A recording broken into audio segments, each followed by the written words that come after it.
Presidente da CPMI do INSS anuncia os próximos passos da comissão que investiga o roubo a aposentados e pensionistas. Entre as ações está um cara a cara com o ministro Fachin, comandante da Suprema Corte. Nós vamos a Brasília acompanhar a fala do senador Carlos Viana. Pessoas importantes que têm grandes escritórios de advocacia, pessoas que têm ligações, inclusive, com o judiciário e vão dando decisões na tentativa de atrasar e, naturalmente, o prazo da CPMI ser vencido. Senador, Vorcaro está preso agora em Brasília. Isso facilita ou dificulta a CPMI para ouvi-lo? E, mais importante, já tem algum contato com a defesa, nem que seja para ouvi-lo, no caso, em sigilo, enfim? Como é que vai funcionar isso? Isso tem sido conversado? Vorcaro é uma questão de honra para a presidência, para mim, que ele venha como um cidadão que tem que dar declarações. Ele não vai ser ouvido em sessão secreta, em sessão sigilosa, nada disso. O que eu pretendo é que o Supremo Tribunal Federal nos dê o direito de trazê-lo como determina a Constituição e as leis que regem a CPMI, que ele venha à CPMI como uma pessoa que tem muito a esclarecer esse país. Estando em Brasília preso, facilita em muito, porque aí não tem mais polêmica de jatinho, de advogado, não tem mais problema de avião da Polícia Federal à custa do dinheiro público, ele já está aqui. É só uma questão de nós conseguirmos, junto ao ministro André Mendonça, a autorização para que ele venha. E virá como uma pessoa comum, não terá nenhum tipo de privilégio quando comparecer à CPMI. Falando em Mendonça, como é que está o ministro André Mendonça sobre esse assunto? Já entramos em contato, temos uma audiência marcada com o ministro para a próxima quarta-feira, no final da tarde. Vou levar a ele, primeiramente, um diálogo, o nosso respeito institucional entre os poderes, mas os pedidos de revisão dos habeas corpus, das decisões que permitiram que as pessoas não viessem à CPMI. Isso, para nós, é fundamental para que a gente dê sequência. E eu espero, com toda tranquilidade, que ele ouça e que nos ajude a dar um resultado muito mais positivo nessa investigação que interessa a todo o Brasil. Do vazamento das conversas de Vorcaro com as suas namoradas ou sua namorada, que em tese... Minha não. Eu não tenho... Não a sua dele, no caso. Dizer que saiu da CPMI, não teria saído. Olha, o senhor tem alguma posição em relação a isso? Até porque, né, ela deve recorrer à justiça por a questão da LGPD, etc e tal. Não há a menor condição de se dizer que os vazamentos aconteceram pela CPMI. Primeiro, que nós não divulgamos oficialmente nenhuma quebra de sigilo, nenhum diálogo. A presidência não assinou e não divulgou. Segundo ponto, esses dados foram manuseados por muitas pessoas. Eles chegaram à CPMI, foram para a presidência do Senado, depois para a Polícia Federal, voltaram à CPMI, ou seja, nós temos aí dezenas de pessoas que podem ter tido acesso e que podem ter feito vazamento e fizeram um bem ao país, fizeram um bem.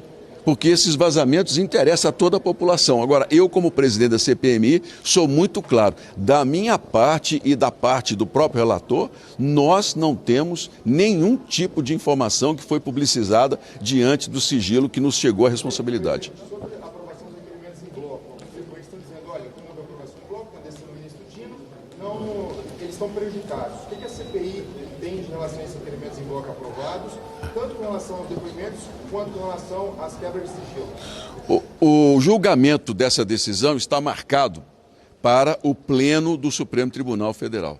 A Advocacia do Senado já está oficiando cada um dos ministros com o nosso embasamento de que essa decisão ela é um absurdo. Ela é uma decisão que interfere nas prerrogativas do parlamento, das comissões que há anos votam dessa maneira. Ali não houve nenhuma inovação, nenhuma invenção. Simplesmente nós votamos em bloco, como as outras CPMIs todas. A CPMI que interessava ao governo do Covid, por exemplo, foi votada em bloco diversas situações de quebra de sigilo. Não houve requerimento contrário. Por que com a CPMI do INSS, que está se aproximando de pessoas importantes, gente que tem parentes importantes. Então, no nosso caso, o Supremo, um ministro age, eu espero com sinceridade que a maioria nos dê razão e que mantenha as decisões que tomamos dentro do regimento naquela votação do Senado e que derrubou todos os argumentos contrários. Porque eu ouvi N entrevistas aqui de gente falando, um absurdo, que eu fui parcial, que eu fui isso e aquilo.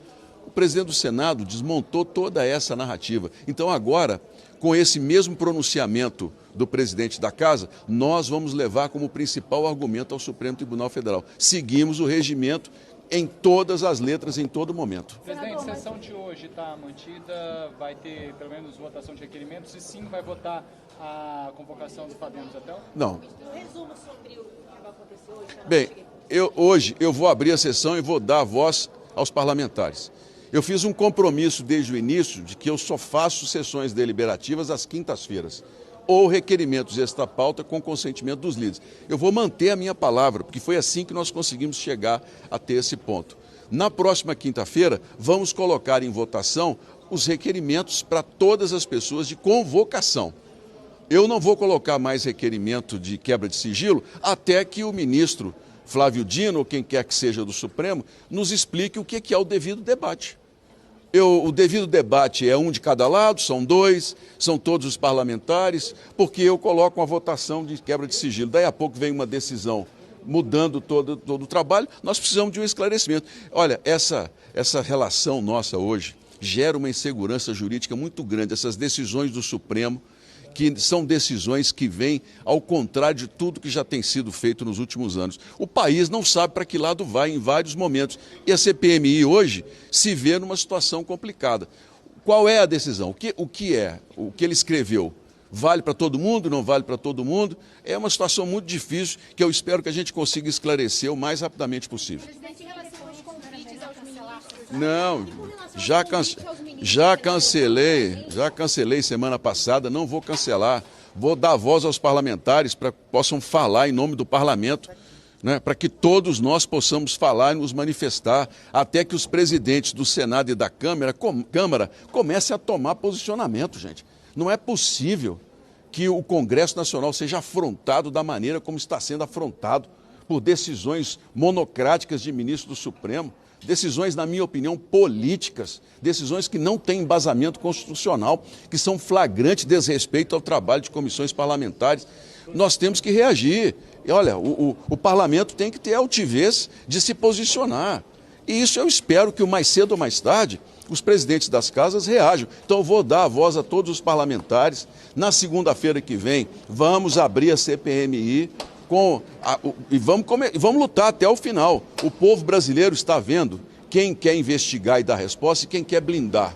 E eu tenho certeza que a população vai exercer pressão ou vai dar resultados, porque esse é um ano em que a população vai escolher os representantes dessa casa. Senador, o vice-ministro Duarte Dino, senador, quais são aí os próximos passos, já que ele anulou aí, né, os requerimentos aprovados na comissão? Olha, como é uma decisão monocrática, e uma decisão, a meu ver, totalmente sem embasamento, de desrespeito ao parlamento, dificilmente um recurso nosso vai ser dado conhecimento por parte do ministro.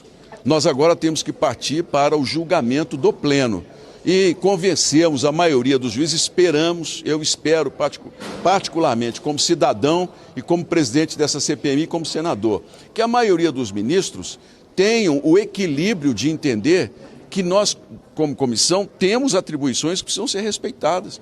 Eu tenho confiança de que o Pleno vai reverter essa decisão e nós vamos poder voltar a trabalhar com tranquilidade, porque hoje nós não temos mais tranquilidade para trabalhar, porque qualquer decisão que nós tomemos que não agrade o governo, por exemplo, ou quem quer que seja, vai lá um ministro de plantão e derruba. Com toda sinceridade, nós precisamos ter um diálogo mais aberto e, principalmente, mais freios e contrapesos no relacionamento entre os poderes. Gostou do conteúdo que viu por aqui no canal da Revista Oeste? Compartilhe e deixe o seu like.